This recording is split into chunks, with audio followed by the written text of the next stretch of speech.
Beleza.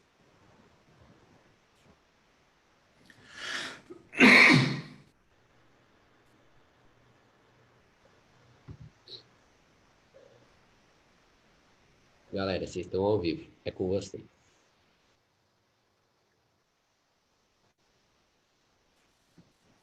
Estamos começando a nossa live sobre a engenharia de aquicultura. Vamos falar um pouco mais dessa profissão que tem muito a se desenvolver ainda no Brasil e promete muito, principalmente na questão alimentar e de proteína animal. A gente vai conversar um pouco com o Lucas Mendes e o Felipe Andrade, que são engenheiros de aquicultura atuantes na área. Vou pedir para eles falarem um pouco sobre eles, de onde eles vieram, onde eles fizeram o curso, onde eles se graduaram e o que eles, aonde, em que empresa que eles estão, em que cidade eles estão atuando atualmente. E é isso. É com vocês, meninas. Queres começar, Lipe? Eu sou Felipe Andrade, sou engenheiro de aquicultura, formado na Universidade Federal de Santa Catarina. Eu me formei em agosto de 2018, tive uma breve experiência no setor privado ali no autônomo, só fiz vendi, acabei comercializando um projeto de carcinicultura e até eu achar o meu emprego aqui onde eu estou hoje. Eu sou consultor também, eu presto serviço para o IABS, que é o Instituto Brasileiro de Desenvolvimento e Sustentabilidade. Então, desde dezembro de 2018, eu estou alocado em Maceió, Alagoas, e aqui como consultor e técnico no projeto Ostras Depuradas de Alagoas até fevereiro desse ano. E aí agora eu estou como coordenador operacional no Centro Pesqueiro do Jaraguá. Então, teve um upgrade aí já nesse período. E agora a empresa, como tem um núcleo voltado para agricultura e pesca, a gente acabou aderindo mais dois profissionais aí para fortalecer o núcleo. Mais para frente a gente vai falar mais também sobre a empresa, sobre esse nosso trabalho aí com a iniciativa do terceiro setor. Né? Nós somos uma ONG e prestamos serviço para a série de comunidades. Bom, boa noite, pessoal. Meu nome é Lucas Gomes Mendes. Eu sou formado em Engenharia de Aquicultura, também pela Universidade Federal de Santa Catarina. Eu terminei a universidade em 2018, foi a graduação. E daí, logo em seguida, já entrei no mestrado, foi em 2019, para continuar com as pesquisas que tinha desenvolvido durante a graduação. A maioria das pesquisas que eu participei e pude ter essa oportunidade foram ligadas à carcinicultura, que é o cultivo de camarão, juntamente com um cultivo de plantas, que é um cultivo integrado, se chama aquaponia. Então, no mestrado, eu pude desenvolver um pouco mais desse conceito de aquaponia e terminei o mestrado nesse ano, na verdade. Finalizei ele com a defesa da dissertação em fevereiro, um pouquinho antes da pandemia. Aí, logo em seguida, eu entrei no Ministério da Pesca, o Ministério da Agricultura, da Pecuária e do Abastecimento, por um período relativamente curto, mas uma oportunidade que eu tive de exercer a profissão já no órgão público. A passagem foi breve por Brasília, foi bem bacana, assim, deu para ver como funciona mais ou menos o setor público. Trabalhei da maioria do tempo em teletrabalho e o trabalho durou mais ou menos aí 2 meses. E agora eu estou alocado em Recife, juntamente com o Felipe que nos recrutou lá de Florianópolis, para somar agora no Instituto de Desenvolvimento Sustentável aqui do Brasil, o IABS. E com isso, então, eu sou consultor agora aqui no IABS e tenho uma microempresa na qual presto serviços de consultoria técnica para o Instituto. Então, posso dizer que depois da universidade, né, da graduação, mestrado, entrei para o setor público, dei uma breve passadinha pelo setor privado, assim como o Felipe, desenvolvendo alguns projetos, e agora estou no terceiro setor. Então, é uma experiência bem bacana aí num período curto de tempo.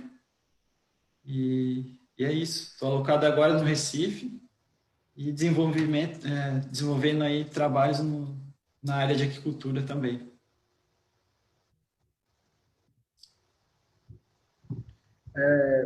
Uma reclamação clássica assim, de quem é da nossa área é a falta de oportunidade, muitas vezes, de estágio, ou se forma e não tem onde trabalhar, fica, né, choramingando ali, vamos dizer.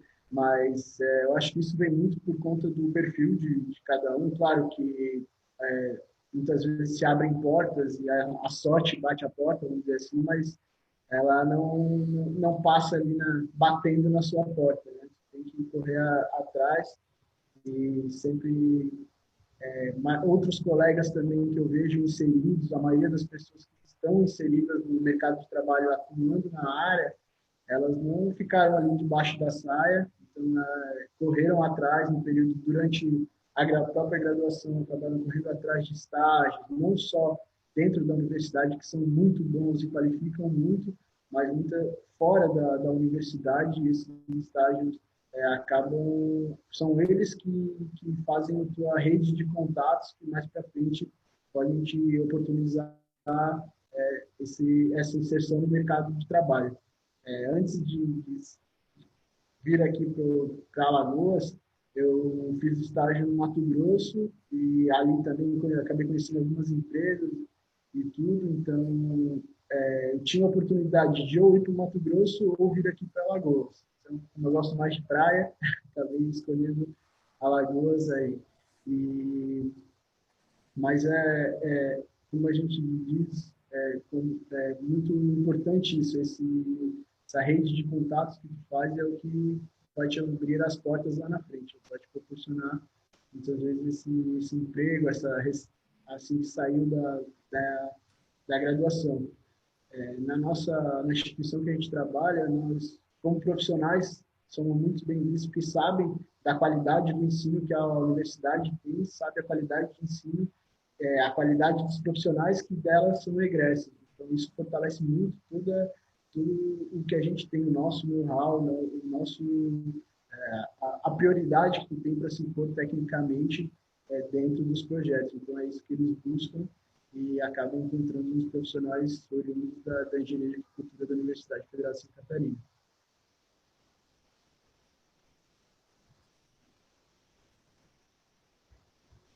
Quer apresentar, Lucas?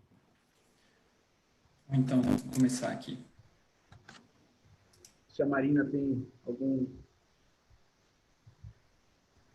Então, como que foi essa questão de estágio durante a graduação?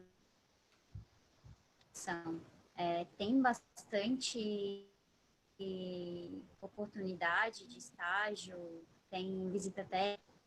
Como que foi durante a graduação nessa questão de atuar na área enquanto está ainda estudando? Eu vou fazer uma introdução, mas quem pode falar com mais propriedade é o Felipe. O Felipe, ele seguiu as diretrizes das disciplinas de estágio da UFSC. O que eles recomendam, pelo menos na agricultura, que é fazer o estágio fora da UFSC. Na verdade, a UFSC ali tem uma porção de laboratórios, infinitos laboratórios, que a gente pode desenvolver um estágio 1, estágio 2, dentro da própria UFSC. Porém, a coordenadoria de estágios, eles sempre incentivam a fazer fora. Para quê? Para justamente fazer aquela ponte que o Felipe falou, dos contatos, né?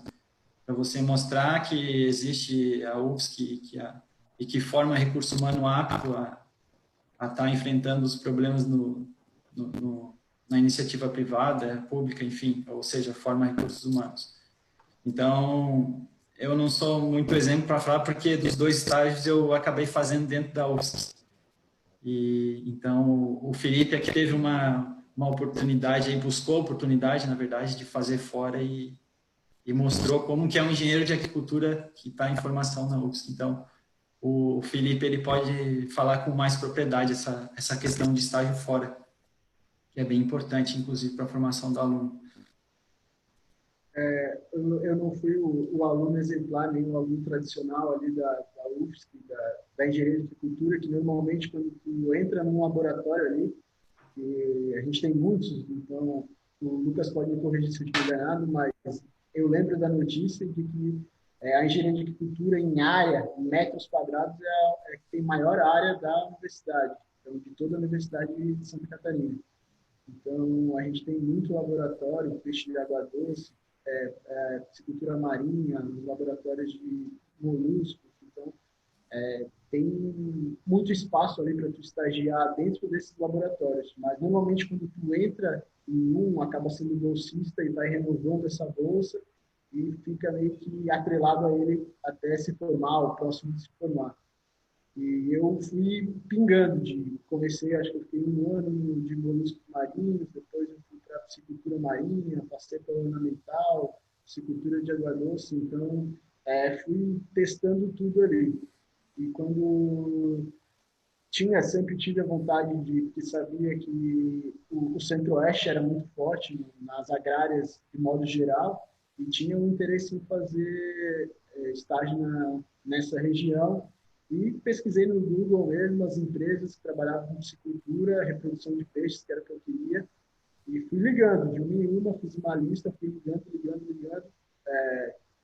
As respostas foram, ou não obtinha a resposta, ou a resposta era negativa, vamos pensar, vamos ver. Então, quem respondia sempre ainda dava uma enrolada ali. E um belo dia o telefone tocou e era a Delicious Fish, uma empresa, uma gigante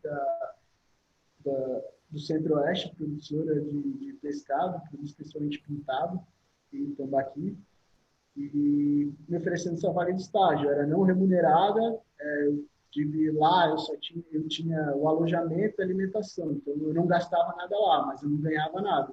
Mas sabia que isso poderia agregar muito no meu currículo, então topei e fiquei 3 meses, eu fiquei na estação de Coxim inicialmente, que é Mato Grosso do Sul, e depois mais um mês e meio em Sorriso, no Mato Grosso mesmo, lá no Nortão. Calor que cobra, mas foi o maior aprendizado, com certeza.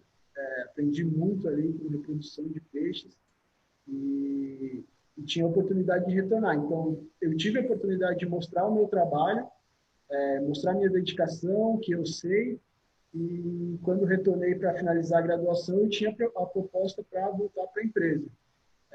Mas como o sol lá é muito quente, eu acabei recebendo a proposta aqui do IADES também, através de uma indicação, foi aqui no IADES, e topei vir para o IADES, e aqui estamos até o momento. Mas, tanto na área dentro da UFSC, os estágios são muito ricos, a gente tem que fazer estágio lá dentro e muitas vezes se aproximar de um professor que ele vai te abrir as portas ou indicar para um possível estágio fora. Mas isso depende muito do indivíduo. Ele tem que correr atrás disso, tem que se dedicar. E é isso, né? Não é mil maravilhas. A gente sabe que outras engenharias, muitas vezes, o estágio é sempre remunerado, a remuneração é muito boa. E no nosso caso, infelizmente, não. Então, às vezes a gente acaba cedendo ali para poder adquirir o conhecimento, acabar conhecendo pessoas, isso sempre é válido. A gente não tem que ir enquanto está na graduação, tentar já ficar milionário, que não vai conseguir. Né? Então, esses contatos vão abrindo as portas e vão gerar frutos lá na frente. Certo. Obrigada.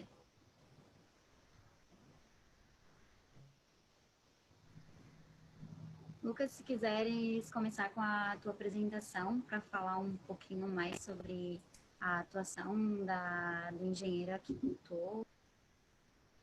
Beleza, vamos lá Compartilhar então. com a gente um pouco de trabalho.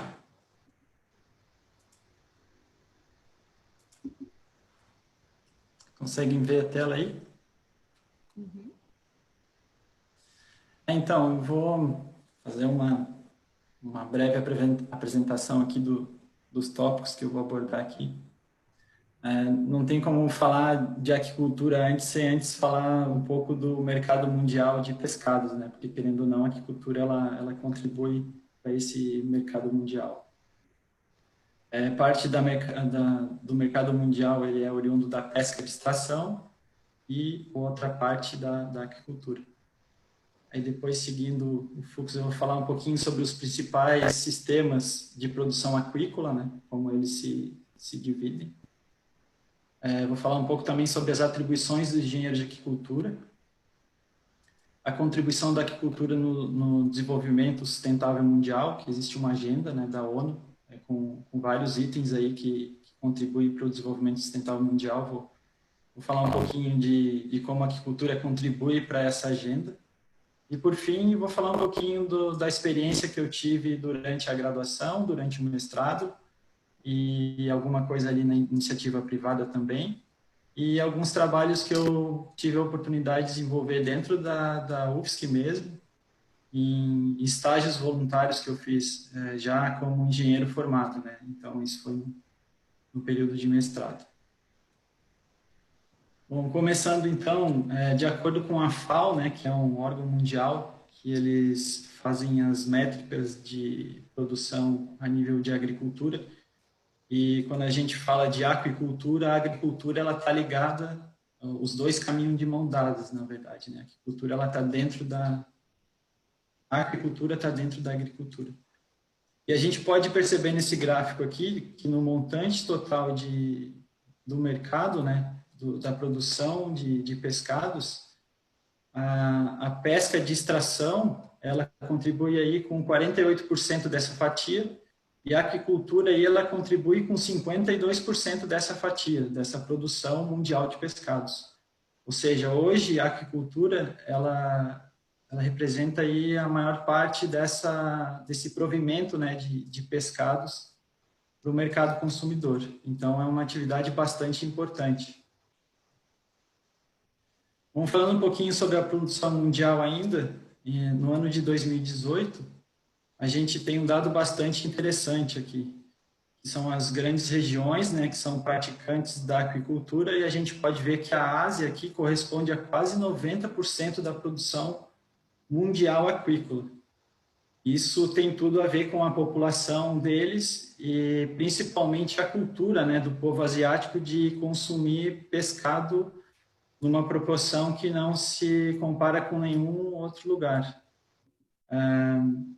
A Organização Mundial da Saúde ela recomenda o consumo per capita de pescado em torno de 12 quilos por ano. O Brasil gira aí em torno de 10, talvez 11. Já os japoneses, isso pode girar em torno de 15 a 20 quilos de pescado por ano, um asiático consome. Então, a gente já pode observar que tem toda uma questão cultural, onde lá o mercado da aquicultura e a produção aquícola praticamente manda no mundo todo. Então, tudo que diz respeito a novas tecnologias de cultivo, cultivo eficiente, tudo a gente tenta se basear pelo mercado asiático. Na verdade, nem tudo é pego de lá e copiado, na verdade, né? A gente pega os principais modelos produtivos e adapta para a nossa realidade do nosso país, que deve ser levado em consideração em inúmeros critérios para que funcione aqui o modelo produtivo. Então, logo em seguida ali a gente se encaixa nas Américas. As Américas corresponderam, né, em 2018 a quase 5% da produção mundial de aquicultura. Logo em seguida vem a Europa, a África e a Oceania. Então, a gente está ali no páreo, né, com as demais áreas, e a gente vê que a gente tem um potencial bem grande aqui de crescimento, né? O Brasil ele tem uma área territorial bastante grande e ele está entre as 5 maiores áreas territoriais do mundo, né? E quando a gente fala no quesito água, que é um quesito principal para a aquicultura, nossa, o Brasil é detentor de grande parte da água doce e fora a costa brasileira, que são aproximadamente 9.000 quilômetros de costa. Então, tem um imenso potencial para a aquicultura crescer no nosso país. Bom, falando um pouco mais sobre a aquicultura em geral, a gente pode observar que existem diferentes produtos aquícolas e que dentre os produtos aquícolas se destacam os peixes, né, que tem, ou seja, na aquicultura os peixes são mais cultivados, correspondendo aí a 54,3 milhões de toneladas por ano. Logo em seguida vem o cultivo de algas, que são aí inúmeras algas, desde, acredito que microalgas também, talvez, mas em maior parte as macroalgas, que são algas maiores que a gente vê a olho nu. Um destaque aí para a alga do sushi, que todo mundo conhece, né? Então, provavelmente, se você já comeu sushi, você já teve contato aí com a aquicultura. Além da alga em si, do consumo dela, da biomassa da alga, tem uma série de outros produtos, né? Produtos farmacêuticos, produtos alimentares, que são extraídos das algas. Um exemplo é um componente que é utilizado no chocolate, todo mundo conhece o chocolate, eu gosto desse exemplo, que todos conhecem.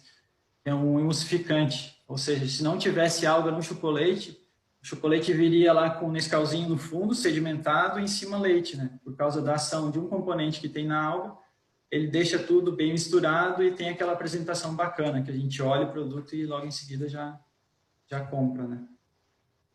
Logo em seguida, nesse ranking vem os moluscos, com quase 18 milhões de toneladas de produção mundial. Os crustáceos, que leia-se aí camarões e outros. E os invertebrados. Por questões culturais, alguns lugares consomem rãs e outros tipos de animais aquáticos, que são cultivados para alimentação humana. E a aquicultura em 2020 representou aí 236 bilhões de dólares. Então, ele é um mercado que movimenta a economia, incentiva a geração de empregos e gera uma renda, né, para essas pessoas que praticam. E a gente sempre costuma receber notícias do setor agro, né, que a aquicultura é o segmento que mais cresce dentre todos os segmentos da agricultura. E a gente muito bem sabe que hoje no Brasil, o PIB do Brasil, a maior parte dele, o impacto da agronomia e serviços são dois fatores aí que contribuem bastante para o PIB. Bom, falando sobre a aquicultura no Brasil agora, segundo o IBGE 2019, a aquicultura brasileira se divide em dois tipos de cultivo, né, que são os cultivos em água doce, normalmente praticados em regiões inland, que a gente costuma falar, são regiões fora da costa, né, que utilizam água doce. Isso correspondeu a 519 mil toneladas no ano de 2018. E a aquicultura marinha, que usa água salobra ou então a água marinha, que teve um aporte aí de mais ou menos 60 mil toneladas no ano de 2018. Então, a gente pode cultivar tanto em água doce, espécies de água doce, quanto em água marinha. Bom, falando um pouco mais sobre agora como se obtém esses produtos, né, de origem da aquicultura. A gente costuma dizer que a aquicultura ela é dividida em 3 principais sistemas de produção. O primeiro deles é o sistema extensivo, que normalmente é praticado em grandes áreas, como a gente pode ver aqui. Essa é uma fazenda aquícola. Essa é uma área pertencente à Universidade Federal de Santa Catarina. São aproximadamente 30 hectares de área aqui construída. E essa área se estende lá para trás, formando aí a maior área da universidade, que tem mais ou menos 370 hectares de área da universidade. Então, esse é um exemplo para mostrar de como funciona o sistema extensivo de aquicultura. Bom, o sistema extensivo ele é conhecido pela densidade de animais estocados por metro quadrado. Ou seja, a gente planta uma sementinha lá genericamente falando. Essa semente ela pode ser o peixe, o camarão, a ostra. E esse plantio, digamos assim, entre aspas, ele tem uma densidade. 5 animais por metro quadrado, 10 animais por metro quadrado. Então, o sistema extensivo, uma densidade de estocagem por metro quadrado gira em torno aí de 5 a 15 animais por metro quadrado. Então, vamos pegar o camarão, por exemplo. Se eu quero praticar um sistema extensivo, eu vou colocar de 5 a 10 camarões por metro quadrado na área de cultivo, né, que são esses tanques, e eu vou estar aí me enquadrando na agricultura do sistema extensivo. Vamos ver outro fator aqui que contribui para esse sistema ser extensivo. O nível de engenharia no sistema. A gente pode ver aqui o que a gente tem de engenharia. Nada mais do que corte e aterro, né, para esse tipo de empreendimento. A gente conduz a água no patamar mais alto da fazenda e essa água vai sendo derivada por gravidade até os ambientes de cultivo. Então, eu posso dizer que o nível de engenharia, ele não é pequeno nem grande, é um nível que é plausível, mas existem outros modelos que têm uma produção maior por metro quadrado que requerem aí maiores requintes de engenharia para esse sistema. Então, o nível de engenharia é um fator que contribui para o sistema extensivo. Outro fator também que é a qualidade de água. Eu costumo brincar que na agricultura a gente não cultiva animais, a gente cultiva a água, né? O animal é um efeito por tabela desse cultivo da água. Mesmo porque, para você praticar uma agricultura sustentável, você tem que cuidar da água, ou seja, no momento que você faz a captação de água, você tem que cuidar dela a ponto de, na hora de lançar ela no corpo receptor, ela esteja aí dentro dos parâmetros de acordo com o CONAMA. Tem legislação para isso, então tem essa questão de cuidar da água. E outra também, quando esse cultivo não é feito de forma cuidadosa com a água, um reflexo direto nisso é a sanidade dos animais aquáticos, ou até mesmo a perda da produção, né? Então, você tem que cultivar a água e, por efeito, você leva junto os animais. Então, no sistema extensível... Opa! Só queria te perguntar, a qualidade da água vocês fazem juntamente de um engenheiro sanitarista, alguma coisa assim, ou fica a cargo do engenheiro aquicultor mesmo? É muito boa a pergunta, Marina. Na verdade, existem áreas de sombreamento, né? Tanto o engenheiro sanitarista quanto o engenheiro de aquicultura, talvez um químico, um biólogo que tem experiência nisso vai poder atuar nessa área. Então, não é específico do engenheiro de aquicultura. Mas já que a gente está no campo e faz toda essa parte de engenharia, a gente tem atribuição no CREA para isso e a gente estuda isso. Então, a gente tem um know-how ali de como conduzir a água numa qualidade de água boa para proporcionar um bom rendimento na parte de produção, né? Mas tanto o engenheiro de agricultura quanto o engenheiro sanitarista, o químico, o biólogo, ele tem atribuição para cuidar dessa água. E no sistema extensivo esse cuidado não é tão grande, não é um bebê, digamos assim, não precisa de cuidado pleno a cada instantes e instantes. É um cultivo que se leva mais pelo conhecimento já de como o sistema se comporta. O que a gente faz para acompanhar os parâmetros de qualidade de água são aferições semanais. O oxigênio é muito importante, né? O oxigênio todo dia. Aí depois entra uma série dos nitrogenados. Isso no cultivo extensivo não tem tanto cuidado assim, mas os fatores principais são o oxigênio, a temperatura. A gente afere por curiosidade, não tem como manusear a temperatura em tanques a céu aberto. A transparência, o pH também, que é bastante importante. Enfim, tem inúmeros parâmetros de qualidade de água. Mas que nesse sistema extensivo não tem um acompanhamento tão rígido assim. Outro fator que influencia para o sistema extensivo é a produtividade. Nesse sistema, normalmente, a gente consegue aí por metro quadrado, vamos dizer assim, 250 gramas de pescado ou, dependendo aí, meio quilo por metro quadrado. Meio quilo seria um pouquinho demasiado, mas digamos aí 250 gramas por metro quadrado de área de cultivo é mais ou menos aí um resultado do sistema extensivo, ou até mesmo menos. Isso vai depender, na verdade, da densidade de estocagem. O uso da água é um fator bastante importante no sistema extensivo. Para se produzir 1 quilo de camarão em sistema extensivo, é gasto aí o equivalente a 61 mil litros de água por quilo de camarão. É bastante água, e essa água se deve à renovação, né? Que precisa ser renovada essa área do cultivo para que os animais aí apresentem um bom desempenho zootécnico. E também a área de produção. A gente pode ver aqui que os viveiros são grandes, e essa grandeza aqui, ela se resume em 1 hectare. Cada viveiro desse aqui tem 1 hectare de área. Então, é necessário aí grandes áreas, né, de produção para se enquadrar no sistema extensivo.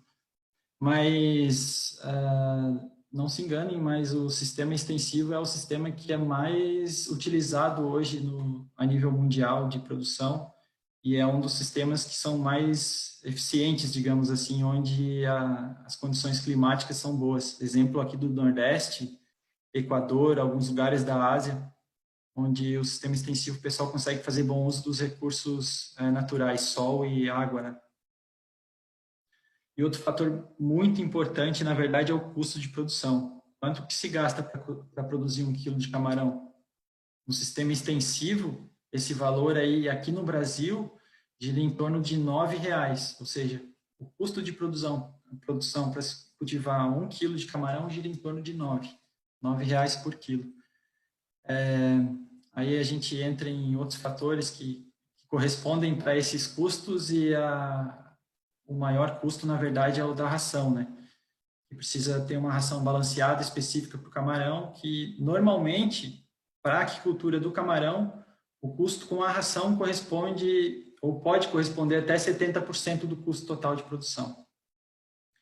Então, uma forma aí de brigar com os principais players produtores de aquicultura a nível mundial, eles sempre estão na briga para reduzir custo de produção, sempre com técnicas inovadoras de cultivo, com rações com níveis de proteína mais baixo. Enfim, tem N variáveis para reduzir custo. Aqui é um exemplo um pouco mais de perto do sistema extensivo. São áreas aqui, como vocês podem ver, um pouco grandes. Esse viveiro tem 1,2 hectares de área. A gente pode ver um sistema de aeração aqui, que o sistema extensivo pode não usar o sistema de aeração. Esse sistema aqui, ele é responsável por incorporar oxigênio no ambiente de cultivo. Ou seja, então, quando tem uma carência de oxigênio, por isso o fator muito importante de estar aferindo o oxigênio em todos os sistemas de aquicultura, né? Então, quando a gente identifica que esse nível de oxigênio está baixo, a gente aciona os aeradores. Agora, passando para o sistema semi-intensivo, o que difere, na verdade, aqui, dentre todos aqueles quesitos que eu falei antes, é um pouco de nível maior de engenharia, né, nesses sistemas. Como a gente pode observar aqui, um viveiro já recoberto com geomembrana, onde a água não tem contato com o solo.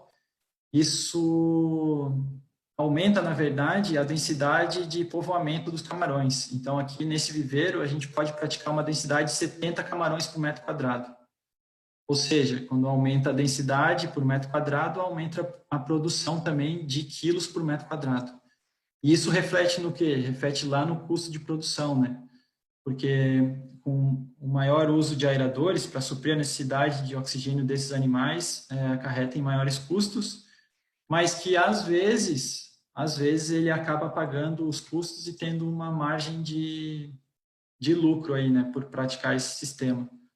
Então, antes de escolher o sistema no qual vai produzir, tem que fazer uma análise de viabilidade econômica para elencar aí todos os custos fixos e custos variáveis para ver se de fato o camarão que tu vai vender, ele vai pagar os custos de produção.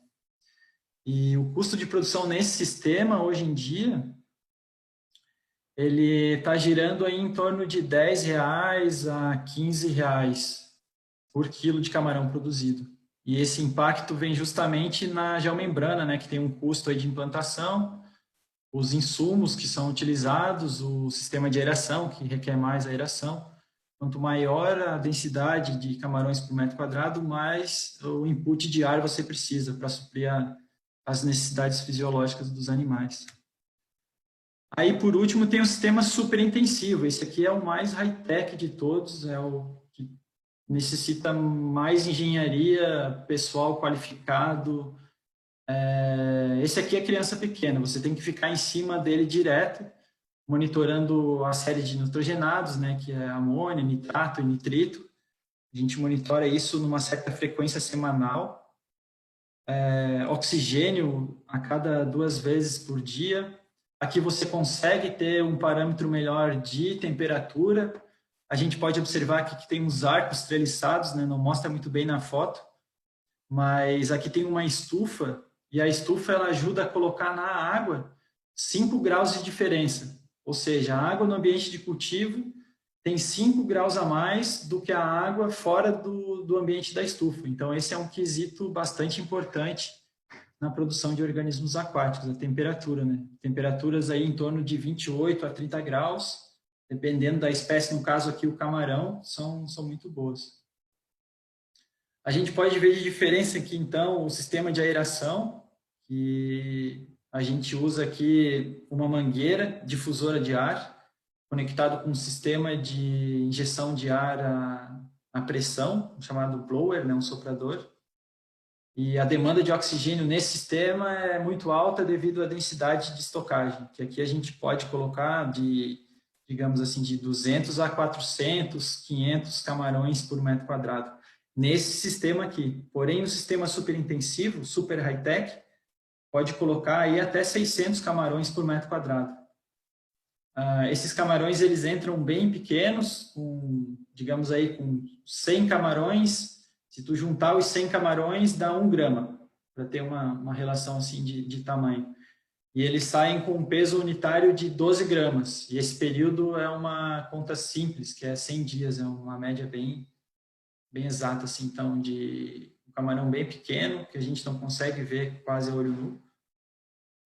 Ele sai no período de 100 dias em 12 gramas. E aqui a gente consegue conquistar aí 2,5 kg por metro quadrado, nesse sistema aqui. Porém, já se tem relatos aí de uso desse sistema superintensivo de 6 quilos por metro quadrado, ou metro cúbico, como quiser usar. Isso, quando o pessoal da avicultura escuta isso, o pessoal da suinocultura e do bovino, eles ficam perplexos, porque é muito difícil ter uma produtividade assim na suinicultura, na bovinicultura e na avicultura. E a gente consegue produzir em 3D, né? No quadrado de água, a gente consegue ocupar todo ele com animais aquáticos. Sendo que as outras atividades produtoras de proteína, elas produzem só no plano, né? Então, a gente tem essa vantagem por utilizar a água. E outro fator muito importante também no sistema superintensivo é que a água que é utilizada nesse sistema, ela pode permanecer no sistema durante inúmeros ciclos.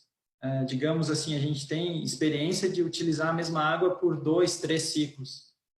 Com isso, então, cai aquela questão muito importante que é o uso de água. Nesse sistema, a gente consegue produzir 1 quilo de camarão com 1.000 litros d'água. Ou seja, a relação aquela de 61 mil litros de água para 1 quilo de camarão no sistema extensivo, a gente consegue otimizar isso para 1.000 litros por quilo.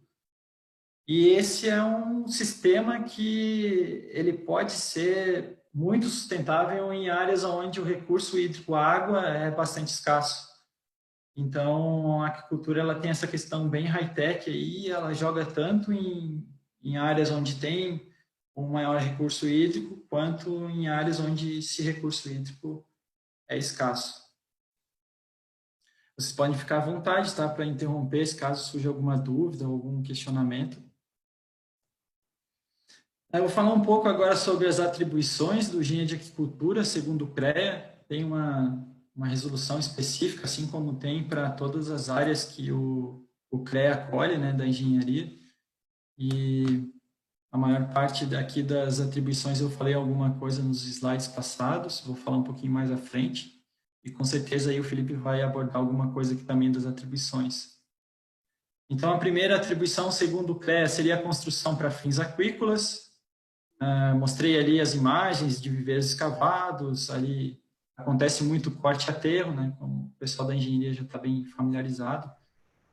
Tanto o dimensionamento de estruturas de estufa, de tanques, dimensionamento da quantidade de água que vai ser utilizada no cultivo, também são atribuições do engenheiro de agricultura, dentre inúmeras construções que são para fins aquícolas.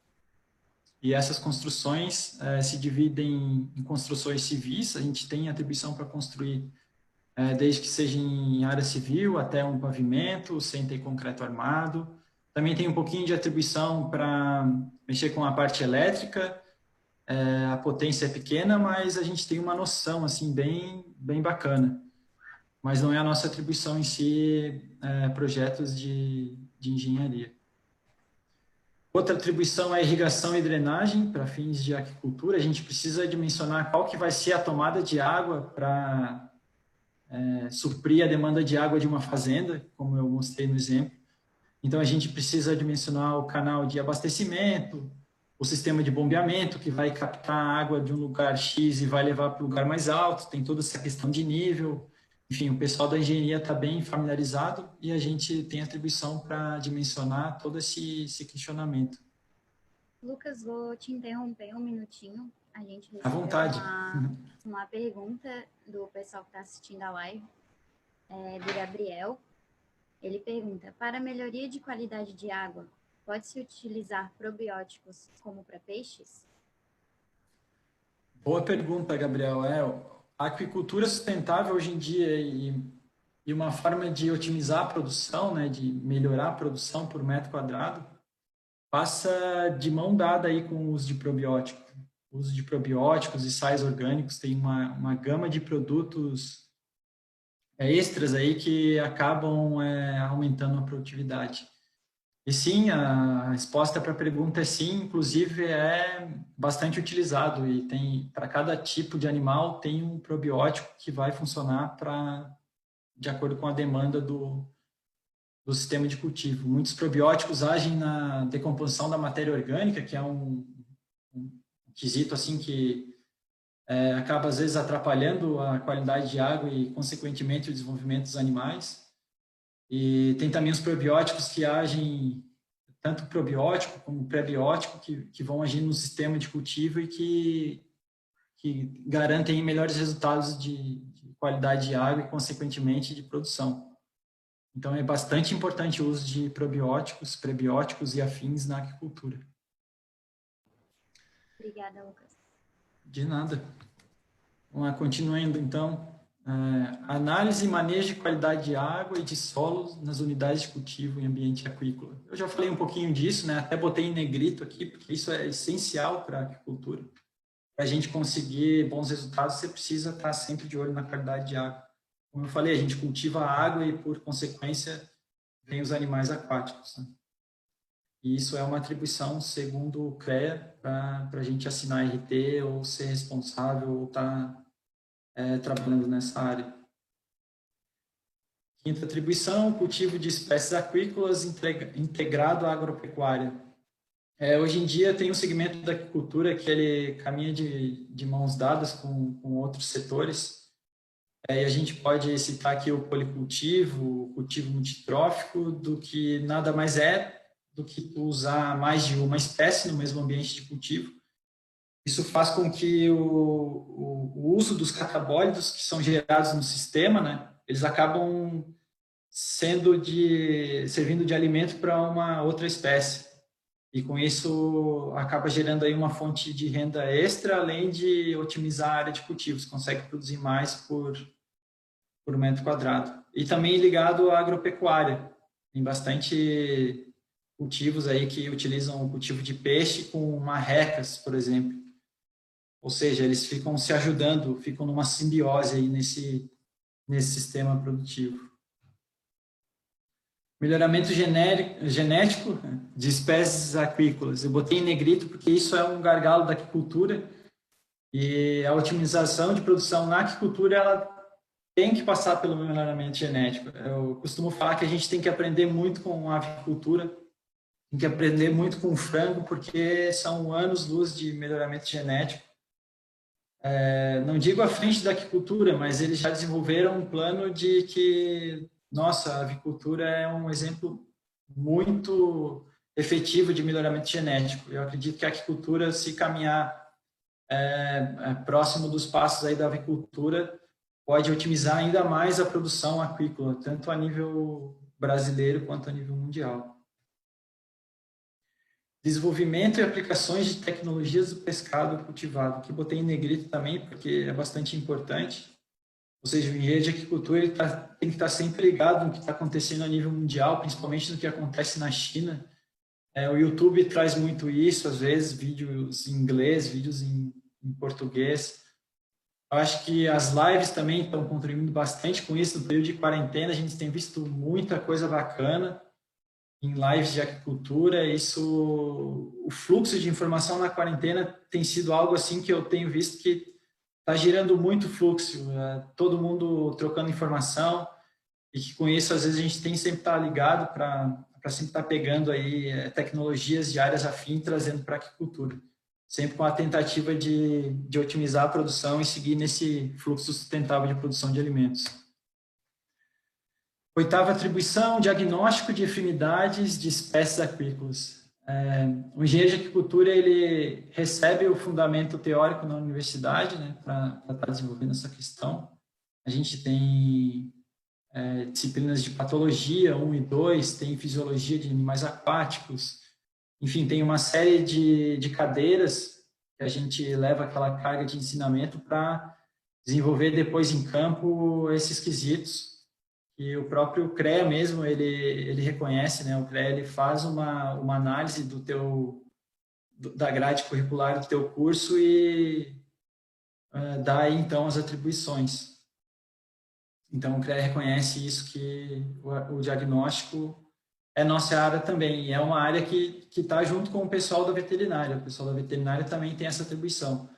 Então, na aquicultura, assim como em inúmeras atividades, tem essa área de sombreamento, ou seja, a gente está apto também, e o pessoal da veterinária também, a gente se ajuda e todo mundo caminha para um desenvolvimento da aquicultura no todo, né? Todo mundo unido.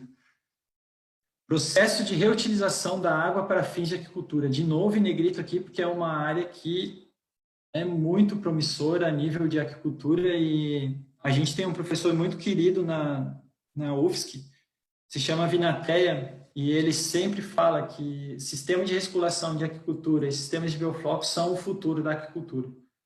Por quê? Porque eles conseguem produzir em pequenas áreas, eles fazem um bom uso da água, como eu falei anteriormente, a gente consegue produzir aí 1 quilo de camarão, consegue utilizar 1000 litros d'água, e nesse sistema, o próprio sistema ele já tem uma certa comunidade bacteriana que faz com que os catabólitos produzidos no sistema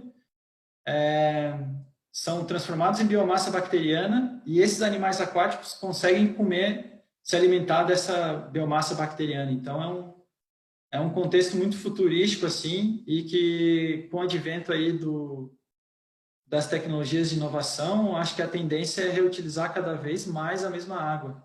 Então, o cultivo de bioflocos, que é o cultivo esse que eu citei da biomassa bacteriana, e o sistema de recirculação aquícola, são grandes promissores aí da aquicultura no futuro. E eu sempre escutei o Vinatea falar isso. Então, é bastante bom saber que isso está caminhando daquela previsão que ele teve lá atrás, né, no início da graduação, e hoje em dia já é uma realidade mais forte. Alimentação e nutrição de espécies aquícolas. Aqui eu botei em negrito também, porque é um gargalo muito importante. A gente precisa sempre estar pesquisando novos nutrientes, novos probióticos, como foi a pergunta do Gabriel ali, sempre inserido tanto na ração quanto no ambiente de cultivo. E a alimentação dos animais aquáticos é um gargalo bastante importante. A gente costuma falar que o camarão, do alimento que é fornecido para ele, né, que é uma ração balanceada, de acordo com as exigências nutricionais do camarão, ele não consegue absorver todos os nutrientes que tem na ração. Por exemplo, da proteína, ele não faz bom uso da proteína. E a proteína, na verdade, na alimentação de espécies aquáticas, em geral, é o ingrediente mais caro, então novas pesquisas e métodos para aumentar a eficiência de proteína por parte do camarão, ou até mesmo reduzir o nível de proteína, ou substituir a proteína por uma proteína mais barata, são coisas aí que vão caminhar para uma aquicultura mais sustentável e com menores custos de produção. E, por fim, aqui o beneficiamento de espécies agrícolas, ou seja, a gente está apto a dimensionar equipamentos, a sempre estar buscando inovações nesse quesito do beneficiamento. Eu costumo brincar que a aquicultura, a gente passa pelo processo de produção, né, do lead time assim, produtivo, desde lá do povoamento, que são os camarões pequenos, os peixes pequenos, até naquele ciclo produtivo que se estende. E no final a gente tem o produto final, que é o pescado, né? Então, o beneficiamento, ele contribui muito para esse produto final, que é o peixe na prateleira do mercado, ou o peixe no nosso prato. Então, aí tem uma questão bastante importante em termos de segurança alimentar, tem todo um método de abate humanitário desses animais, assim como conservação, empacotamento, enfim, são inúmeras questões no beneficiamento que contribui aí para um produto, assim, digamos assim, um produto final legal para ser consumido. Bom, agora falando um pouquinho sobre essa agenda que é bem bacana da ONU, todo ano, Lucas, acredito eu. antes de tu partir para o próximo slide, a gente tem mais uma pergunta de uma pessoa que está assistindo a live, a Fabiola. Ela pergunta: aqui no Sul, os sistemas aquícolas só funcionam com aquecimento de água ou estufas? Boa pergunta, Fabiola. Normalmente o pessoal do Sul ele é conhecido por um pessoal guerreiro da aquicultura, porque a gente sofre muito com o quesito temperatura, né? A temperatura da água muitas vezes pode chegar aí Eu tive experiência de chegar a 10 graus a temperatura da água em céu aberto. Então, é um fator assim que preocupa bastante. Como eu falei antes, a temperatura boa fica em torno de 28 graus, 30 graus. Então, para chegar nessa temperatura, a gente precisa aquecer a água. Bom, a gente sabe que para aquecer a água, qual que é o equipamento que mais gasta energia elétrica em casa? É o chuveiro, né? Então, tudo isso vai incrementando lá, por usar tecnologias de cultivo de aquecimento da água, acaba impactando no custo de produção. E às vezes acaba não sendo tão sustentável, porque a gente sabe que do uso de energia elétrica aí tem um desenrolar sustentável, né? Bastante implicante. Então, quanto menos usar energia elétrica no sistema, a tendência é de ser mais sustentável. Então, respondendo de forma bem direta, assim, a gente precisa, de certa forma, aquecer a água, e esse aquecimento da água ele pode ser feito com área de cobertura permanente, que é a estufa agrícola, que consegue colocar até 5 graus de diferença, né? Consegue manter a água em 5 graus de diferença com a rua. E dentre outras tecnologias que a gente sempre está de antena ligada, e um exemplo delas é a queima de biomassa, acho que é vegetal, com os pellets, né? Então, esses pellets são gerados com subprodutos da indústria madeireira e tem como aquecer através de caldeiras, utilizando esses pellets de biomassa para gerar calor e esse calor ser transferido para a água. Então, a gente do Sul sempre costuma brincar que é um pessoal guerreiro que precisa aquecer a água para cultivar animais aquáticos. Diferente do Nordeste do país, né, que a água ela tem uma temperatura média aí posso estar errado, mas 27 graus durante o ano todo, então impacta bastante no custo de produção e faz bom uso do recurso natural, né, que é o sol. Em partes, respondendo essa pergunta, ela diz que se só é possível dessa maneira, então não é só dessa maneira. É claro que aquecer a água tu acaba ganhando um ciclo a mais, um desempenho técnico melhor, mas é possível tu administrar menos ciclos por ano.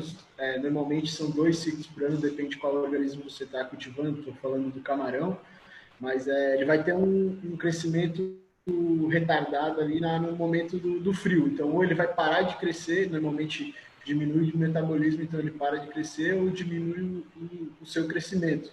Então, tu acaba tendo um crescimento menor, né, impacta no teu custo e tudo mais, mas é possível sim cultivar sem o uso de aquecimento de água ou estufas. É possível cultivar ainda a céu aberto e de maneira mais rústica, assim, também no sul do Brasil.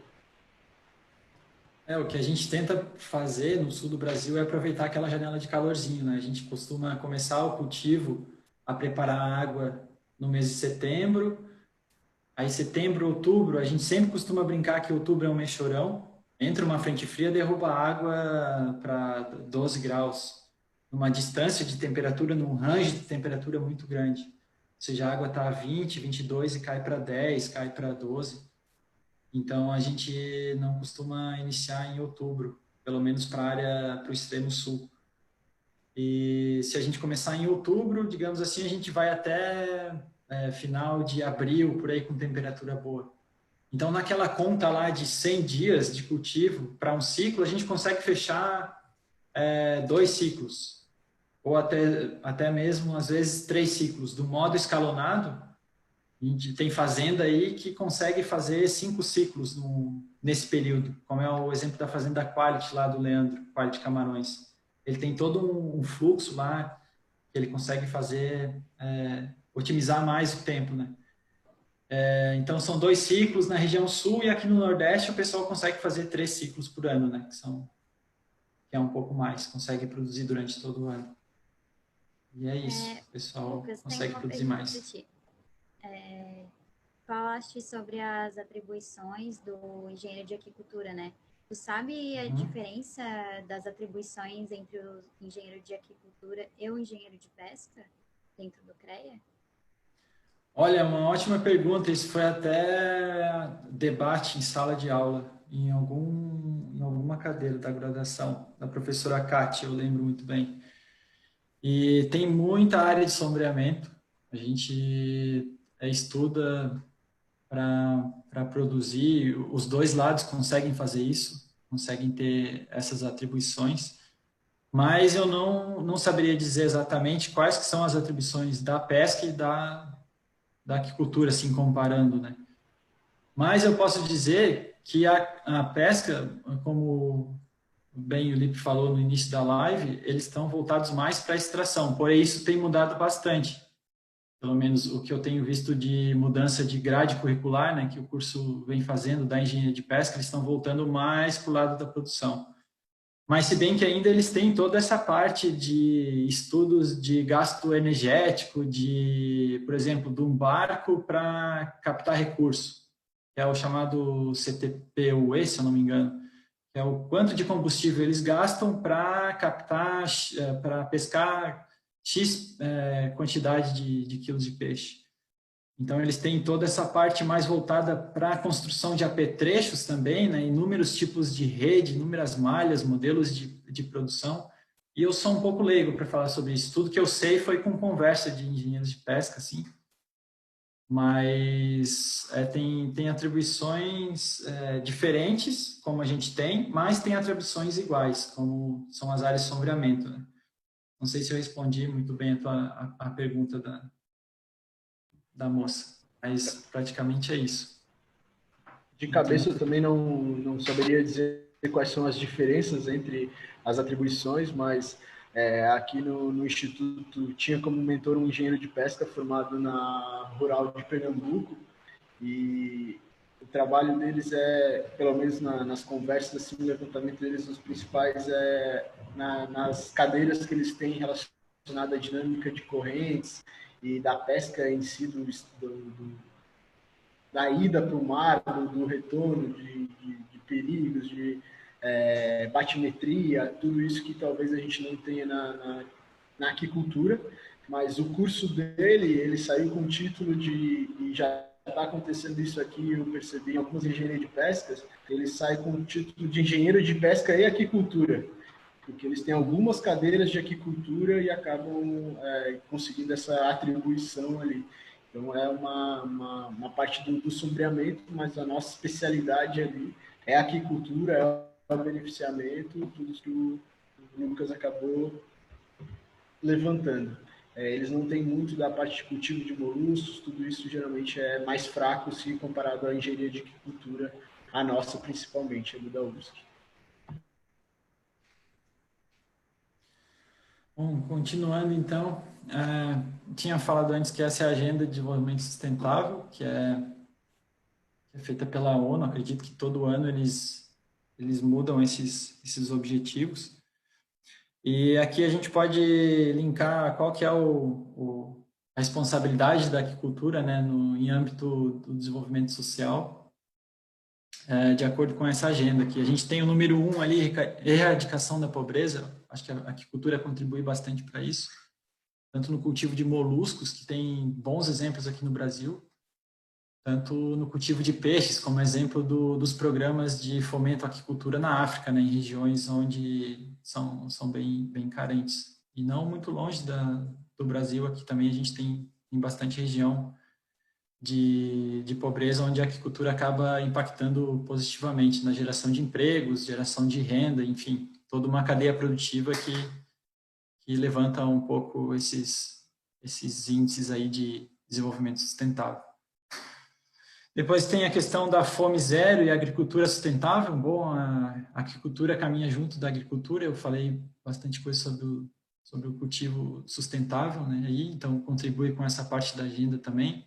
Saúde e bem-estar, consumir peixe é muito bom, tem uma série de benefícios, dentre eles inúmeras vitaminas, inúmeros sais minerais que têm de origem exclusiva do mar, né? Tem ácidos orgânicos também, que são bons para a saúde. Enfim, uma série de ácidos graxos também, que são essenciais para a saúde humana, previnem uma série de doenças coronárias e doenças de vários tipos.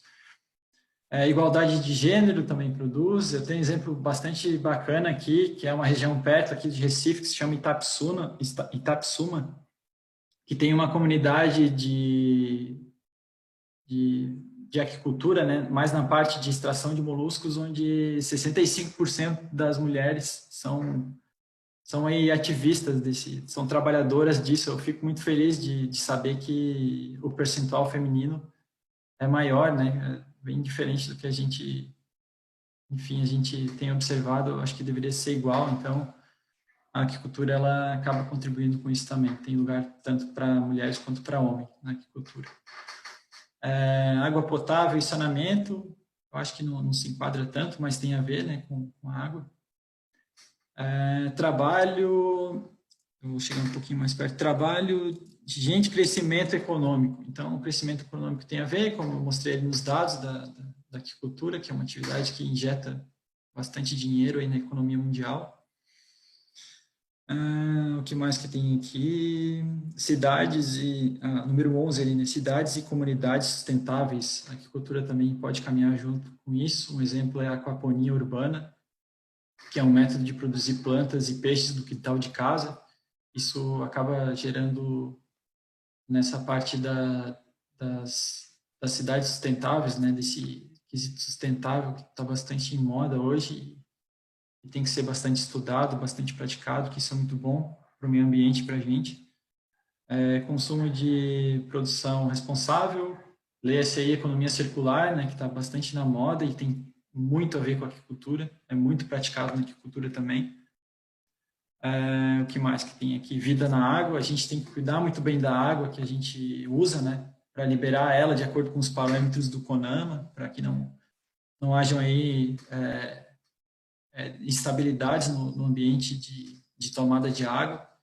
É bastante interessante aí fazer bom uso da água. Vida terrestre tem a ver também, tem inúmeras fazendas que hoje em dia elas têm tanto a parte de aquicultura quanto a parte que cerca em torno daquele ambiente, né? Preservação de mata permanente, preservação da flora e da fauna também, isso caminha no âmbito da aquicultura sustentável.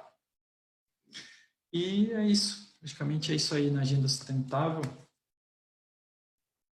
Agora eu vou falar um pouquinho da experiência que eu tive durante a graduação, bem rápido, para não nos passar muito. Aqui é a Fazenda Experimental Yakult, né? Yakult UFSC, como eu já citei antes. O nome UFSC Yakut se dá pela uma doação do grupo Yakut, aquele dos lactobacilos vivos mesmo. Foi uma doação na fazenda dessa área que pertencia a Yakut à UFSC e foi doado a custo zero desde que permanecesse o nome Yakut, né? Para fazer uma divulgação aí do grupo Yakut. Então tem o cultivo de tilápia. Normalmente a gente recebe essas tilápias bem pequenininhas. A gente pode ver aqui que elas têm 2 centímetros de tamanho. E a gente então cultiva a água, alimenta as tilápias e por fim a gente tem esse produto, que é um peixe aí de 700 gramas mais ou menos. Então a tilápia é bastante produzida no Brasil, na fazenda Yakut também. E a própria produção que é gerada na fazenda, essa é uma fazenda que praticamente se autossustenta, e a gente trabalhava para isso, na verdade, para a gente, com a própria produção da fazenda, a gente vendia esse excedente, no caso os peixes aqui, e fazia a máquina girar na fazenda. Depois tem o cultivo de camarão marinho também na fazenda, pode ser usado no mesmo ambiente de cultivo, ou só camarão em viveiro, ou só peixe. Aqui tem a recepção desses camarões pequenos, como eu falei antes, mais ou menos 100 camarões equivalem a 1 grama, para ver o tamanho do camarão, né? A gente chama de PL, e essa PL normalmente tem aí 20 dias de idade, ou seja, são bem pequenos. Aqui a gente está aclimatando as PLs para povoarem elas nos ambientes de cultivo, ou seja, elas vêm bebezinhos, né, dentro dessas caixas de transporte, e depois a gente faz o transplante para o ambiente de cultivo. Aqui tem uma foto do Cláudio, observando aqui como que elas estão no berçário, né? Então a gente pode ver que elas já estão um pouquinho maiores, e nesse período de 100 dias, mais ou menos, elas ficam desse tamanho aí, que é um camarão que tem mais ou menos aí umas 20 gramas, é um camarão bem grande. Então, digamos aí que passou um pouco dos talvez 120 dias. Aqui é um sistema de recirculação para aquicultura, que eu tive a oportunidade de fazer um desenho para implementar esse sistema na fazenda Yakut.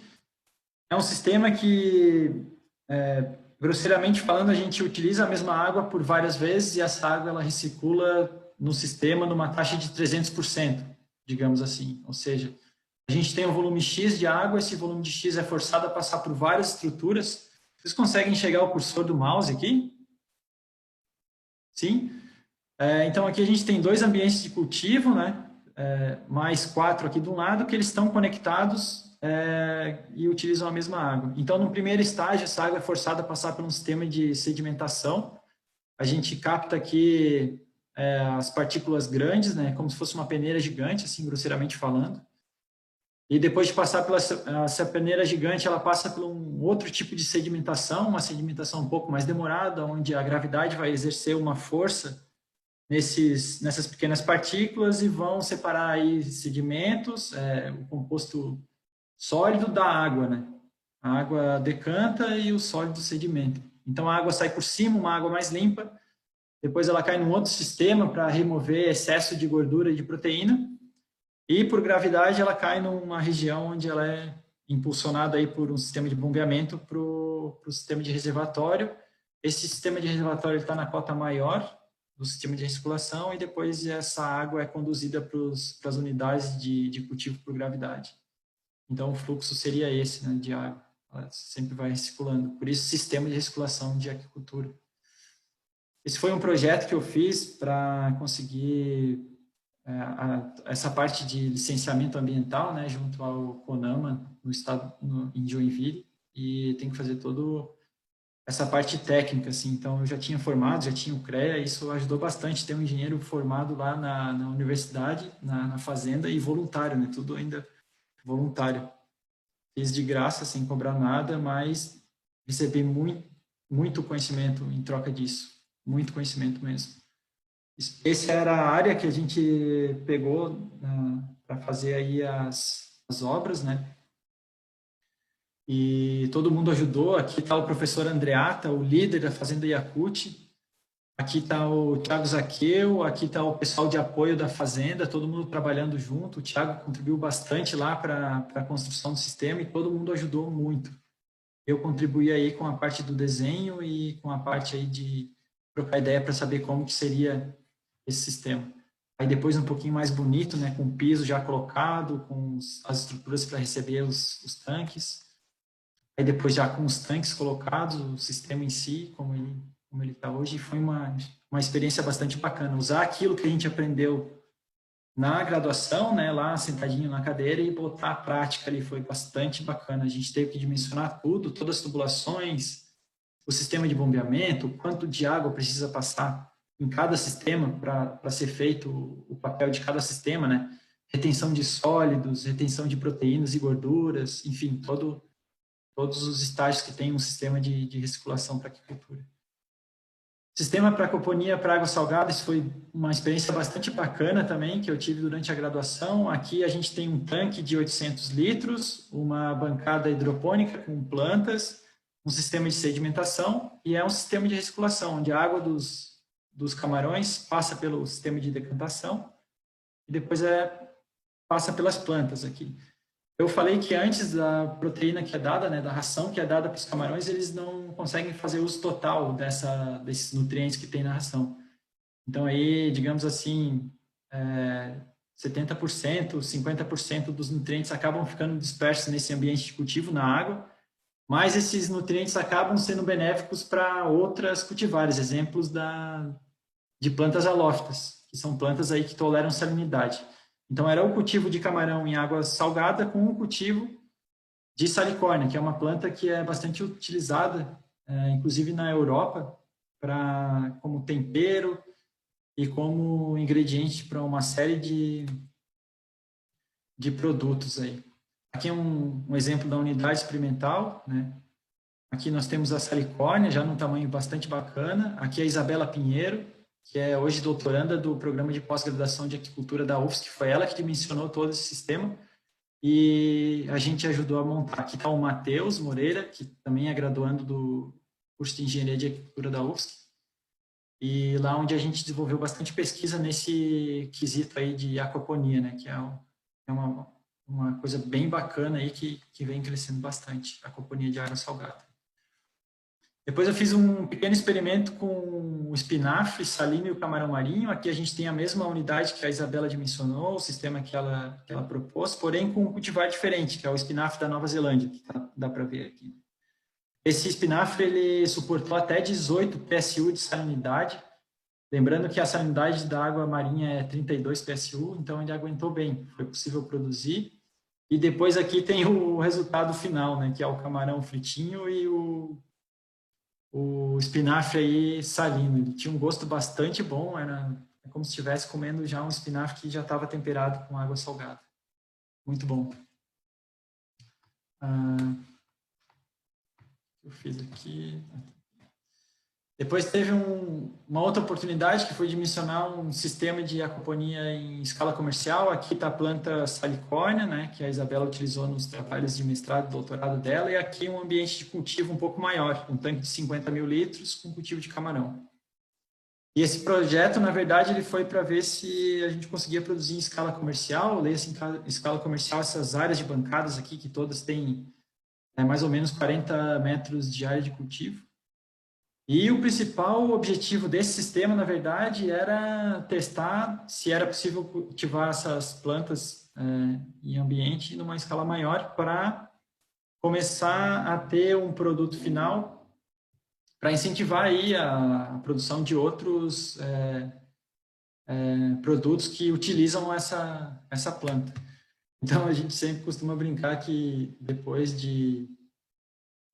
do cultivo integrado, sempre tem uma cerveja de salicórnia. Essa é uma cerveja especial, que ela leva salicórnia na receita, é uma parceria de extensão que tem entre a cervejaria Lom, Santa Catarina, junto com o Laboratório de Camarões Marinhos, onde a gente fornece o principal insumo para dar o gosto que leva essa cerveja. É uma cerveja Guzi e é uma cerveja muito boa. Eu sou meio suspeito para falar, né? Tanto de cerveja quanto a cerveja de salicórnia. E depois tem outro produto aqui, que é a salicórnia em pó, que é bastante utilizada na Europa. A salicórnia é uma planta que tolera salinidade, né, como muito bem falei antes. E quando se compara a salicórnia em pó, que tem um gosto salgado, quando comparado ao sal de cozinha, ela tem uma concentração é muito menor de cloreto de sódio, que é aquele sal que faz mal, na verdade, né? Tem uma série de contraindicações do uso desse sal de cozinha para quem é hipertenso, quem tem doenças aí inúmeras doenças que o cloreto de sódio acaba fazendo o efeito maléfico. Então, a salicónia ela tem um teor menor de cloreto de sódio, porém um teor maior de potássio. Então, ela tem um sabor salgado do potássio, porém não causa tanto mal para essas pessoas que precisam de uma dieta um pouco mais, um quesito assim, mais de atenção ao cloreto de sódio. Então, a salicónia tem um imenso potencial na saúde humana e acredito que com certeza aí daqui a um tempo ela vai estourar aqui no Brasil, como já estourou na Europa, né? O consumo dela.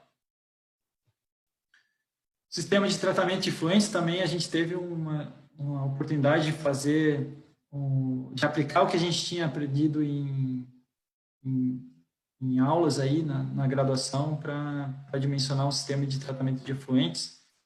Na época, o Silvano Green me ajudou a construir isso. A gente pegou aqui esse tanque, deu um tratamento nele, todo o pessoal do laboratório lá ajudou na construção também. A gente fez aqui um sistema de wetland irrigado, isso o pessoal da engenharia sanitária sabe bem, e a aquicultura importou esse conceito da engenharia sanitária para o tratamento de efluentes de aquicultura. E depois esse wetland recebeu os espinafres aí, a gente colocou algumas conchas aqui para ajudar na alcalinidade do sistema, e ele recebia o efluente marinho dos sistemas de bioflocos, super intensivo, e acabava alimentando as plantas e devolvia um efluente com cargas aí de nutrientes e DBO e matéria orgânica reduzidas, né? E a gente transformava aí em biomassa. E é isso, pessoal. Acho que eu passei um pouquinho do tempo, mas é muito empolgante falar da aquicultura. Sempre surgem novas conexões, a gente vai falando cada vez mais. E espero que vocês tenham entendido um pouco desse universo, que é pouco conhecido, mas que tem um potencial bem grande aí para a geração de alimentos a nível mundial.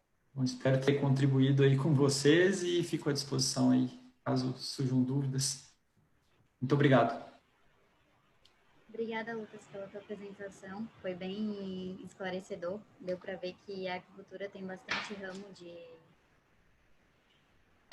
trabalho, né? E essa questão de reaproveitar a água em um wetland é bem interessante. Realmente é uma coisa que a sanitária já tem faz tempo, né? E ela pode ser aplicada em vários ramos, e a agricultura é um ramo bem legal de ser aplicado, porque trabalha o principal recurso natural é a água, então e economiza energia, né? Economiza energia, economiza material químico para tratamento da água e gera biomassa, né? Esses espinafres vocês utilizavam para fazer a ração ou para consumo humano mesmo? Ou para consumo... Esses espinafres, na verdade, é para consumo humano. Normalmente, depois de um experimento ou de uma colheita, a gente fazia uma confraternização e tinha muito camarão. Camarão, espinafre, salicórnia. O professor Felipe, do Laboratório de Camarões Marinhos, é um grande entusiasta nisso, e ele sempre usa todos os produtos que são gerados dos experimentos, tentando fazer uma culinária multitrófica, como a gente fala, unindo a tilápia, unindo o camarão, unindo a salicórnia, espinafre. Então, era mais para o consumo humano mesmo. Ah, legal. Felipe, se quiseres complementar ou fazer a tua apresentação, mostrar alguma coisa do teu trabalho. Tá certo. Eu vou tentar focar aqui. Não me empolgar tanto quanto o Lucas aí, vou ser bem mais breve. Eu tenho tem algumas imagens aqui para mostrar também do trabalho que a gente vai desenvolvendo aqui.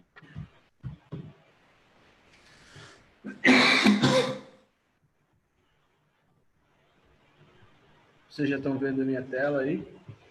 Sim.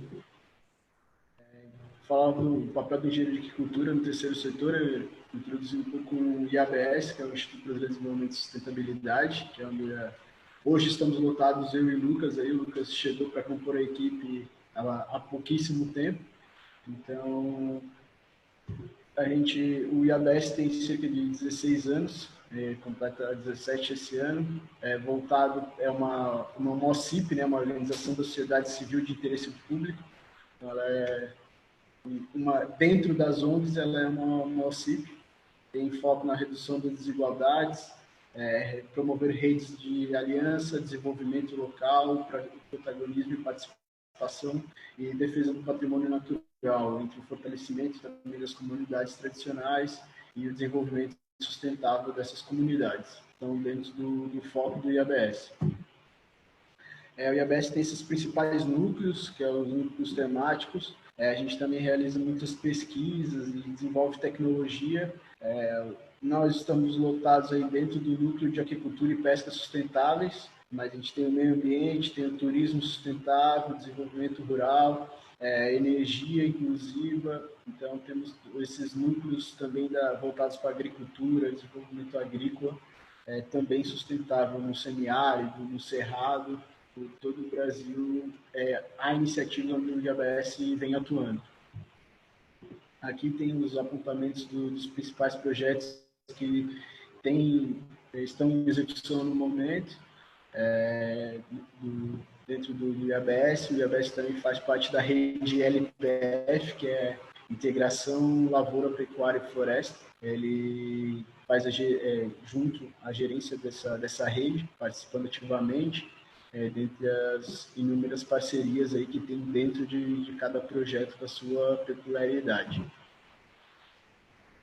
Falando do Centro Pesqueiro do Jaraguá, que é onde eu estou lotado agora, onde eu venho desenvolvendo o trabalho, é uma comunidade tradicional antiga que vivia às margens do porto do Jaraguá, que é um bairro aqui de Maceió. Então, na imagem a gente vê a favela do Jaraguá, e em seguida teve uma comunidade que teve uma série de... a gente teve muitas brigas, teve uma resistência deles para a implementação desse projeto, que vem se arrastando desde 2015, 2013 inicialmente, em 2015 eles fizeram a remoção, destruíram a favela, e aqui tem a mesma foto, já a reta escavadeira passando por cima da onde era a favela ali. Então foi um momento muito conflituoso fazer a retirada desse pessoal, remanejar eles para os novos apartamentos, as habitações populares que eles receberam. Então a gente sabe que é uma comunidade pobre, onde tem a pobreza, coisas ruins se instalam. Então havia tráfico de drogas, prostituição, tudo que de ruim pode ter numa favela clássica. Então essa comunidade, boa parte da comunidade era realmente necessitava desse espaço, tinha como objetivo a pesca, mas acabavam se misturando ali com o que não devia. Então, foi feito um esforço da Prefeitura de Maceió para fazer a retirada desse local. Nessa imagem aérea, a gente tem aqui esse é o galpão de açúcar que ele se encontra lá hoje. Então, toda essa região era a favela do Jaraguá, e aqui já era ela limpa, né? Praticamente limpa. Então, permaneceu somente o galpão e toda essa área foi destruída, ali foram retirados os barracos. Eles foram remanejados provisoriamente para uma área aqui à esquerda do vídeo.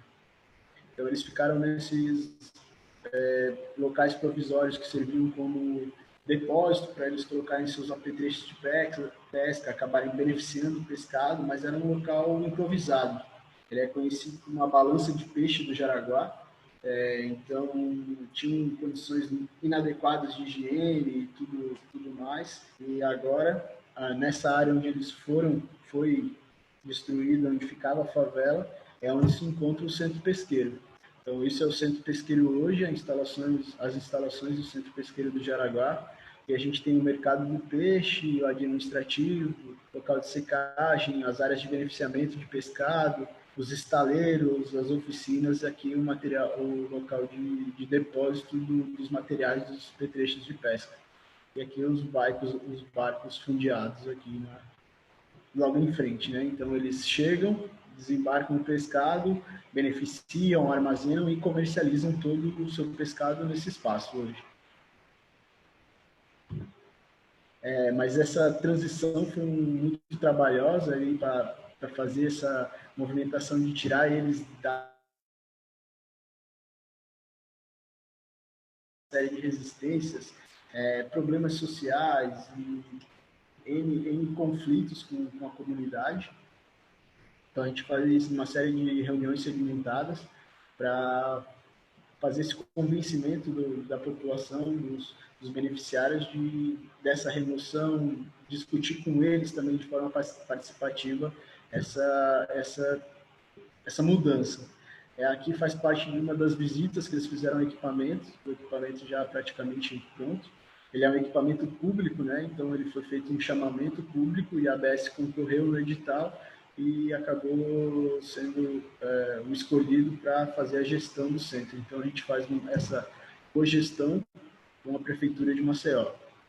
E vem sendo uma série de desembarques ali desde que ele começou a operar, então é muito recente, ele começou a operar em março desse ano, quando teve a realocação desses beneficiários.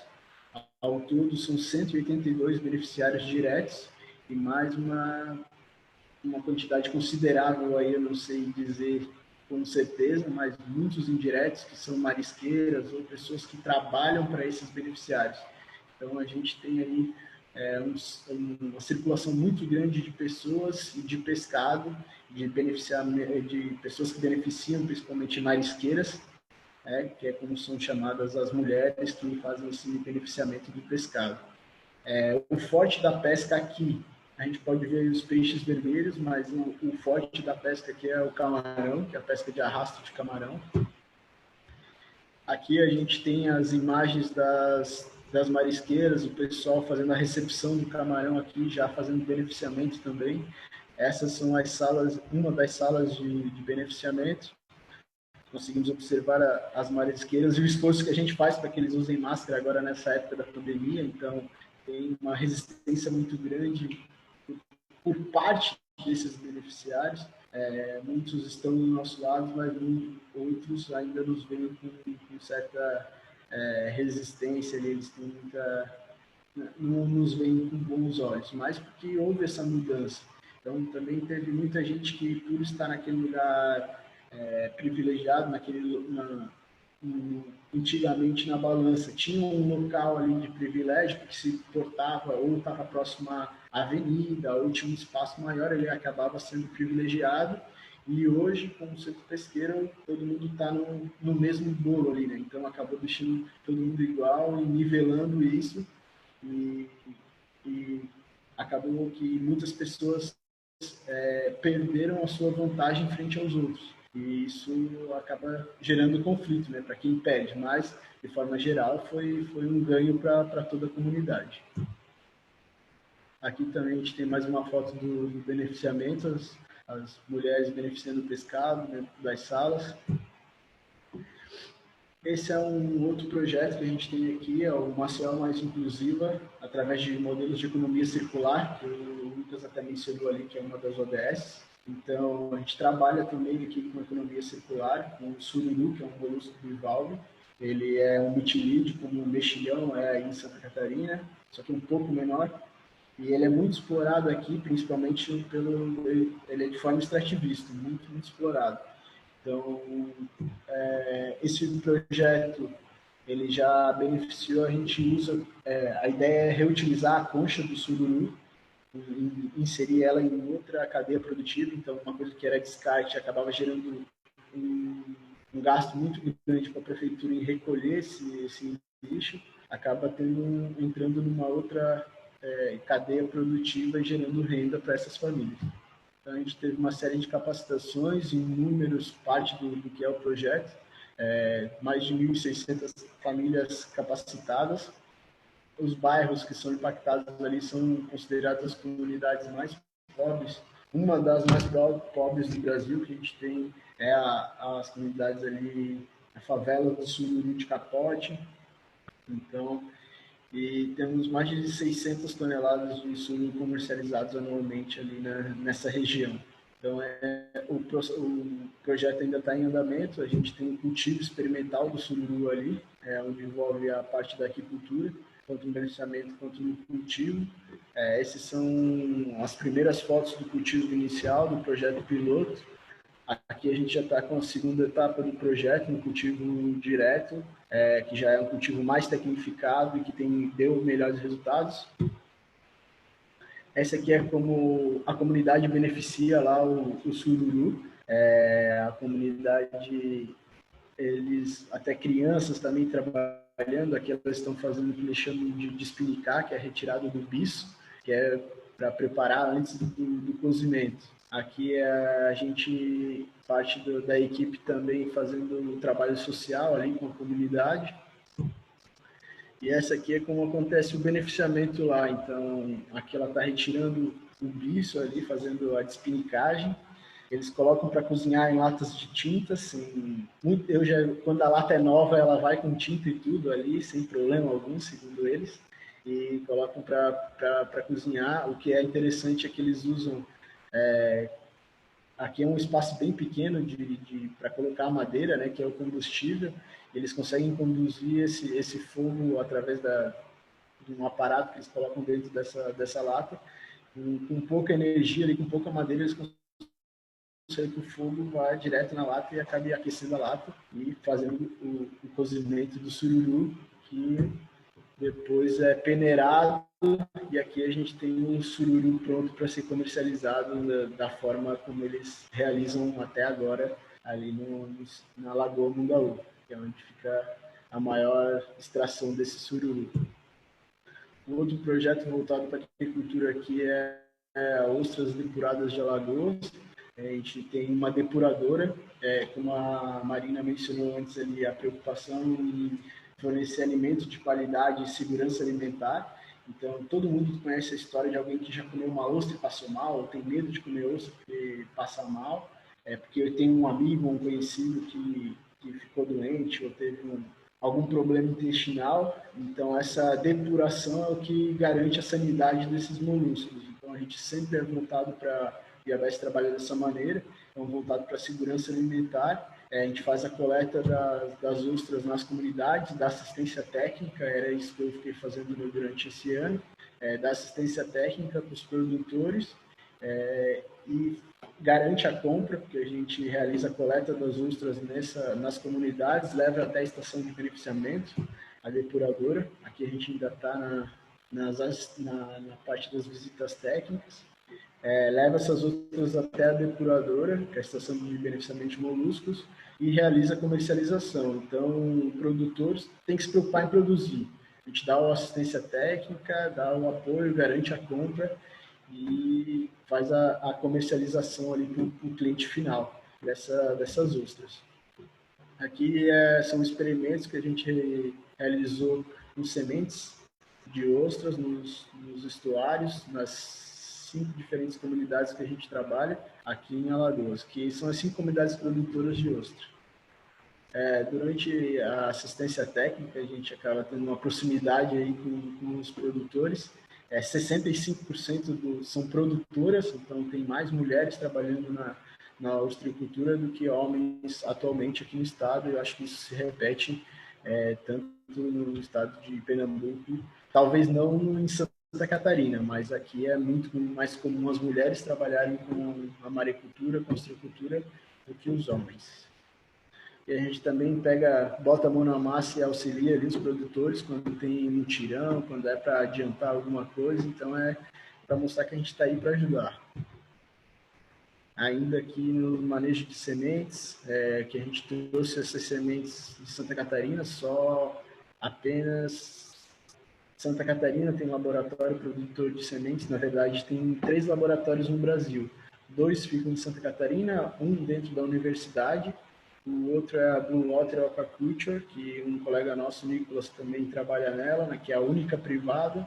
E tem no Rio Grande do Norte a Primar Orgânicos, que também tem um laboratório de produção de sementes, mas atualmente ele está parado porque é um custo muito alto para a manutenção e sem a comercialização, sem o devido retorno, ela não tem como manter. Então, o principal gargalo da produção de ostras é a obtenção de sementes. Esse daqui é na estação de beneficiamento, a gente fazendo a recepção das ostras, depois a lavagem, daí tem a depuração e aqui já é a parte final da embalagem das ostras, né, antes de partirem para a comercialização.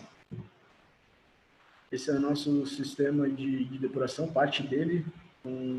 São 2 skimmers tupiniquins, mas que funcionam, tem uma funcionalidade muito, muito boa, que o pessoal da sanitária conhece bem também. A funcionalidade do skimmer aqui, com o protein skimmer, para retirar a proteína dos opa.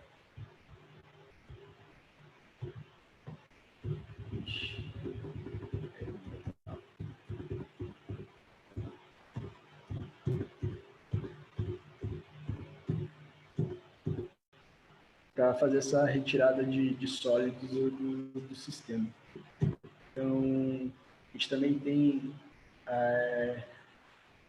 o sistema de desinfecção por UV, parte dele.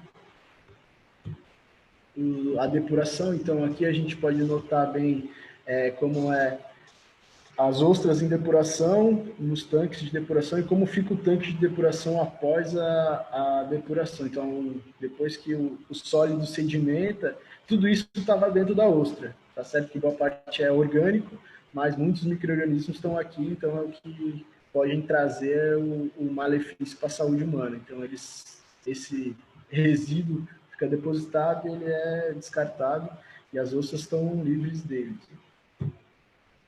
Aqui também que a gente para divulgar o produto, faz algumas capacitações, divulga a divulgação das ostras, que como em Santa Catarina também teve que ser muito divulgado para chegar onde chegou hoje. Santa Catarina é responsável por 95% da produção de moluscos do Brasil.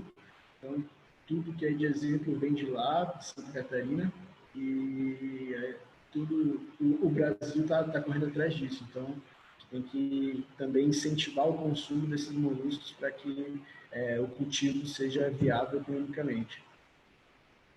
Essas são capacitações feitas com os produtores. Esse aqui é o Tatu Carlos Henrique, lá do laboratório da UFSC, também mestre aí, doutor em aquicultura, e é quem praticamente toca o sistema lá de produção de sementes na Universidade de Santa Catarina. Isso aqui é durante o seminário, então o seminário é voltado para os produtores, mas para toda a comunidade acadêmica, bares, restaurantes, pessoas vinculadas à agricultura, todos são convidados a participar também do seminário. Aqui também, durante o seminário, a gente tem a Márcia Kaffenstock, presidente da Primar Orgânicos, o Jefferson Legatti, da Embrapa, e o Tatu, aqui, Carlos Henrique, também durante o seminário. Esse é um pouco do que foi o impacto do óleo aqui, quando teve isso no final do ano passado. Se não me engano, foi em outubro, quando ele começou a chegar e atingiu diretamente, assim, atingiu uma produção, um Porto de Pedras, e indiretamente as outras todas foram impactadas porque ninguém queria saber de comer pescado, então as vendas de todo mundo foi lá para baixo e foi bem difícil a recuperação dessas comunidades. E aí, quando elas começaram a se recuperar, agora chegou o Covid, né? E prejudica ainda mais. Essas são imagens do Instituto Meio Ambiente, essa anterior, deles fazendo aferindo o tamanho das manchas encontradas de óleo, que foi uma coisa bem impactante. O mangue, que é uma área de reprodução em berçário para as sementes e para berçário para uma série de animais aquáticos, e eles completamente tomados aí pelo óleo. Aqui na visita que a gente fez uma avaliação socioambiental do impacto nas comunidades. Então, a gente estava indo em loco ver isso para fazer esse levantamento e poder tomar as providências, pelo poder público tomasse providências quanto a isso. Eu tinha para apresentar isso para vocês, agradeço a oportunidade, acho que a gente acabou se estendendo aí um pouco.